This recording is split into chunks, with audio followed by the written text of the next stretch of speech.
Welcome back, and joining me now on the desk is radio legend Ray Hadley. Ray, great to see you. Good to see you, Sherry. Good to see you. Plenty happening. I know, so much going on. Now, I couldn't believe this footage today. Rebel News journalist Avi Yemeni, who, by the way, I think is so courageous, genuinely got more courage than possibly anyone else in the country.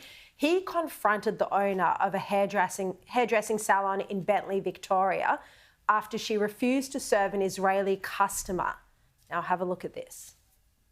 No, he'd ask you why you kicked someone out when you found out they were Israeli.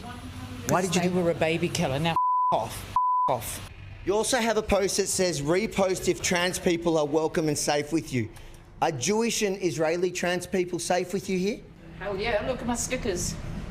Definitely not. And she also forgot that in Israel, we have a very big celebration, towards the trans people and the gays, and in Palestine they actually killed them. And good on Avi for exposing that. But Ray, when you've got the federal government banning Israelis from the country, well, you're not going to be surprised that a business in Melbourne's doing the same. I don't think she might be a great hairdresser, but I don't think she knows too much about racial discrimination. She said all sorts of things after she escorted the gentleman out. And I think one customer was reported as saying today that she's been going there for years. She probably won't be going back. But you're right. I mean, this is all because of the federal government. They show the way. Yep. They allowed people to go into the Sydney Harbour Bridge carrying ISIS flags of terrorist organisations. There's a bloke standing next to Julian Assange, Bob Carr, Clover Moore, who went to a funeral service for the Hezbollah leader, another, of course, terrorist organisation. And so, it's a mixed message being sent out. And then you've got the Prime Minister coming up with this dunderheaded decision last week about the Palestinian. The recognition. Recognition. Yeah. We'll get to what people think about that in a minute. But you just mentioned the Racial Discrimination Act. Now, you'd assume that this is clearly in breach of it. But this is the issue. Who's going to enforce that? Well, I guess the gentleman offended against is the most likely one to, take it somewhere to some sort of tribunal into the future. But you're right. Probably Tony Burke and others probably think it's a fair go. They probably agree with it. I mean, they're probably not going to say that, but I don't think they're going to take any action themselves against anyone. No, exactly. All right, well, let's have a look at this survey that you... pardon me, I'm not infectious anymore. I'm on day 12. I never had any doubt. On day 12 of the flu, it just takes forever to go. So I've had, when you get to my age, you have flu and vaccinations, you have COVID vaccinations, you have influenza vaccinations. You can cough all over me, darling, and I won't get a thing. I'm glad you weren't here last week, because I would have been infectious then. So the Sydney Morning Herald showed today that 44% of Australians do not support the Albanese government's move to recognise a Palestinian state.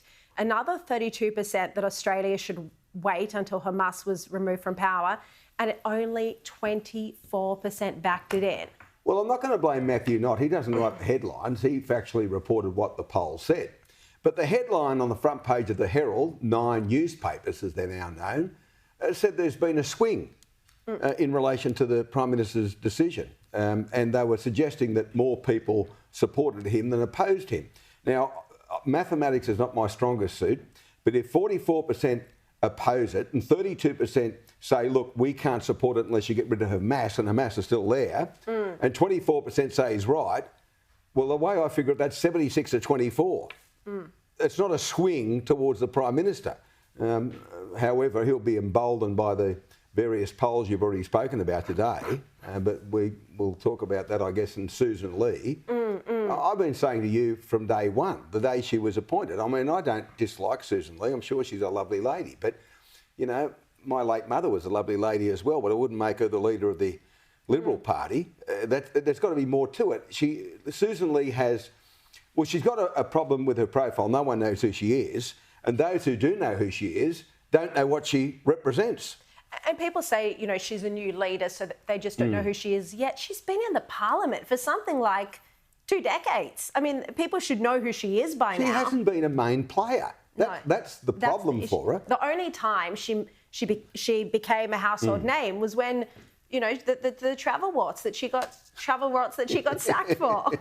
Not a good thing to be well known for. But the simple fact of the matter is, I'm not going to blame her. I'm going to blame the party for elevating her to that position. Yeah. I mean, she's been, in my opinion, promoted beyond her station in life, and as charming as she may be, that can't be the only reason. And I think one of the thoughts was, after Peter Dutton exited, of course, and the dramatic circumstance he did, they said, oh, we want a softer profile, and it'll come from a woman, obviously. But there are plenty of other women they could have chosen with a larger profile. But she just doesn't cut through. Except most of them were in the Senate, of course. Yeah, I know. Yeah. We've got to elevate them to the lower house. Yeah. But, you know, I just don't... Look, the polls today say that after the disastrous election, they've lost ground. Now, she's got to take responsibility for that.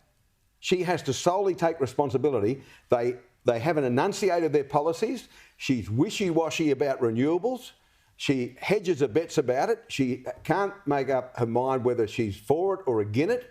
And until she actually says, you know, no, we're going to stand up and fight this, you know, and enunciate the policies, that might give her a profile, the fact that she goes on the front foot.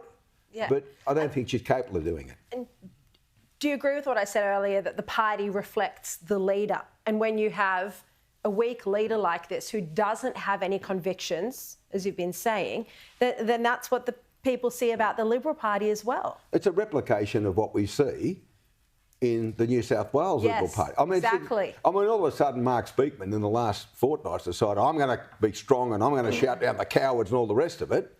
Well, the reason the cowards are shouting, your words not mine, Mark, is because you're as weak as water. And I'm afraid it's sort of like a pandemic among the Liberals. It's catching. Weak leaders. Yeah. We've got weak leaders in Victoria. We've got a weak leader in New South Wales. We've got a weak leader federally, the Liberal Party. And you've got to have strong people. And yes, they're going to get people offside, as Dutton did from time to time, but you've got to be strong. You've got to hold your position. Yeah. And she hasn't got one. No, exactly. And I mean, to think that Albo is now in a stronger position than at the May election, that if there was an election today, he'd pick up more seats. They've already got over 90 seats. He must just sit back and think, he can do whatever he wants. I don't care what I do. I can recognise Palestine. I can go to the UN General Assembly. I can do this. I can do that. I can raise taxes at the round table. Yeah, we can stop people coming, democratic elected people coming from Israel to speak to Jewish people. We can do whatever I like because we're not answerable to anyone. Yeah. And the polling showing that, both the Nine TV poll and also the Australian poll. They'll see it as an endorsement that they're on the right track. But I think, you know... Look, Albo's a lot of things, but he's not stupid. He knows he's where he is because of Susan Lee. He knows he's up against a very weak leader. This is a very arrogant guy. He probably thinks it's all him. No. Oh, maybe he's more arrogant than I think he is. I don't think he's the smartest Prime Minister. In fact, I said after he made this decision last week about Palestine, that when I was on radio up until December last year, I used to always say, it's a triple dead heat. The worst Prime Ministers during my time in broadcasting were Malcolm Turnbull, Kevin Rudd, and now Anthony Albanese. Well, he's now got those two covered by the length of the straight. He's the worst Prime Minister we've had in living memory. 100%. 100%. He is so weak. His values do not align with mainstream Australians. He's far from an intellectual heavyweight. He's not even very bright. Well, he can't even speak properly. I'll go as far as this. He's making Turnbull and Rudd look almost statesman-like. Yeah, I agree. By his inadequacy. Prefer both of them. Would prefer both of them to be back. At least their values are more in line with Middle Australia. There's a lot of Prime Ministers I'd prefer, including Bob Hawke, Paul Keating. Oh, definitely. John Howard, Tony Abbott. A lot of Prime Ministers I'd prefer than the other two, but I'd still prefer them in front of the current Prime Minister. We didn't know how lucky we were at the time. We should have been more grateful. No, well, maybe it'll happen again. I just hope I live long enough to see the next Liberal Prime Minister. I don't think I will. It might be a long time off. Well, no, we're talking 3 terms. 2031, you think? Well, I'll be here in a walking frame. Oh, great. You'll be here fighting, you'll be here shouting, probably have your own As long show. as the voice holds up, I'll be okay. I might be mobile, but the voice will be okay. Right, Ray, see you next week. Thanks, Sherry. Bye-bye.